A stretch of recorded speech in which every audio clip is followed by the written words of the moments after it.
मंडप में चल रही थी शादी। सब कुछ बिल्कुल सही लग रहा था, लेकिन किसी को नहीं पता था कि अगले ही पल सब कुछ बदलने वाला है। अचानक निहारिका जोर से चिल्लाई, बस अब और नहीं। पूरा परिवार चौंक गया। सबकी नजरें उसी पर टिक गईं और फिर उसने ऐसा सच बोला जिसने सबको हिलाकर रख दिया।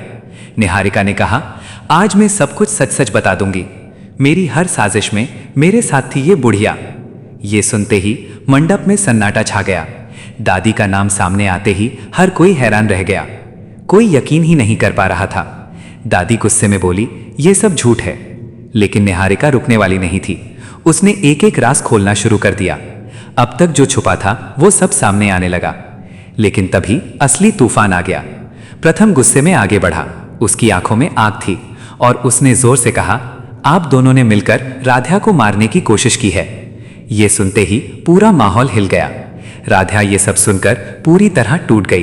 वो समझ ही नहीं पा रही थी कि किस पर भरोसा करे। लेकिन कहानी यहीं खत्म नहीं हुई। तभी प्रथम की मां आगे आई और उन्होंने ऐसा सच बताया जिसने सबको और भी डरा दिया।